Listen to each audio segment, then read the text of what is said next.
Hi everyone, today I'll be talking about why x equals to negative b plus minus square or b squared minus 4ac over 2a.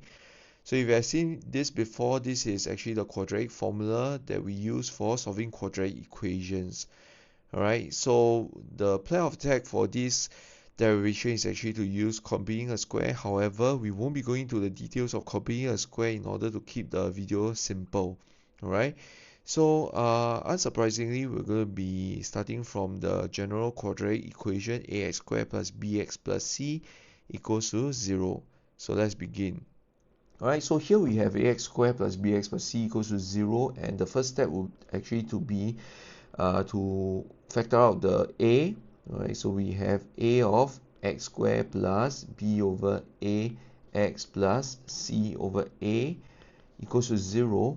Alright, and we'll divide both sides by a to get x squared plus b over a x plus c over a equals to 0. So starting from here, we're going to start using the concept of completing the square. So remember, to complete a square, we actually need to add the perfect square, which is the coefficient of x divided by 2 and then squared. Alright, so we will actually be adding, alright, b over a divided by 2, which is b over 2a whole thing squared. So we add b over 2a whole thing squared. And then remember that when we actually add in something, we need to subtract away the same thing in order to preserve the overall value. So therefore here we immediately subtract away b over 2a squared, then plus c over a, then equals to 0. Alright, so the first three term is what's going to give us the perfect square, which is this. Alright, and then the last two term is going to give us the constant in a usual situation. Okay, so for the part that are underlined in green, we can actually factorize that into a perfect square, which is actually x plus b over 2a whole thing squared. Alright, and next, we're going to aim to move the part in yellow to the right hand side before we actually work on that. So we need to actually plus b over 2a squared on both sides, and then subtract c over a on both sides in order to make them reappear in the right hand side of the equation.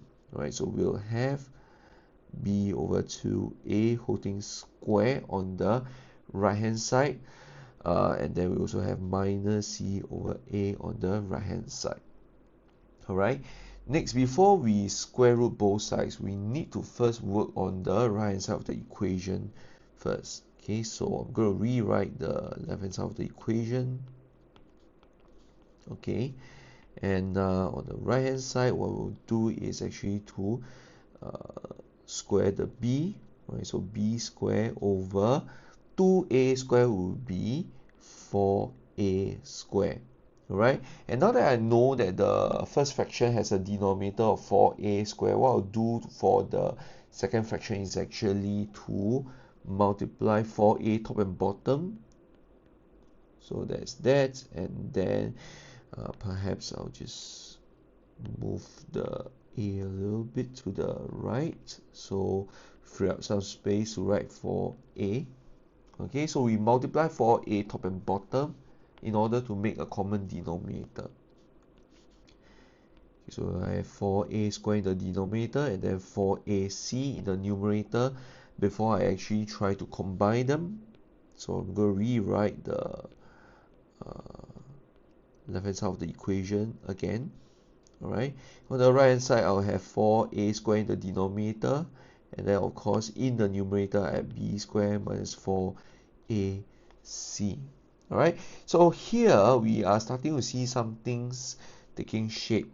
Okay, and next is I will take square root on both sides. So left hand side I'm going to be left with x plus b over 2a after taking the square root.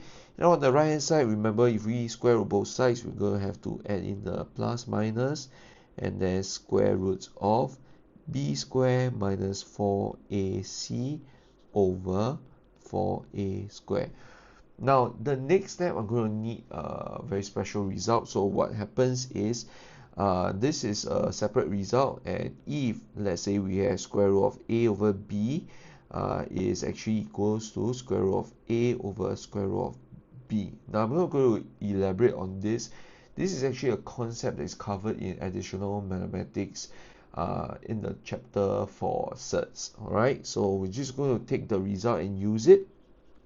Okay, so what this does is actually to split the square root into the numerator part and the denominator part separately, and that's going to be very useful. So next step, I'll have x plus b over 2a equals to plus minus of square root b square minus 4ac over, if I were to square root 4a square, that's going to give me square root of 4 is actually 2, and then square root of a square is going to give me a.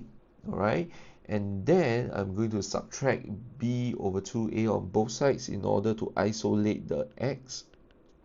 Right, so that's going to reappear on the right side as negative of b over 2a, then plus minus square root of b square minus 4ac over 2a, and we're just going to zoom in to this part a little bit. Alright, so since both of them has a denominator of 2a, we can now combine the two fractions. And common denominator of 2a, and then in the numerator I have negative of b plus minus square root of b square minus 4ac. So there we go.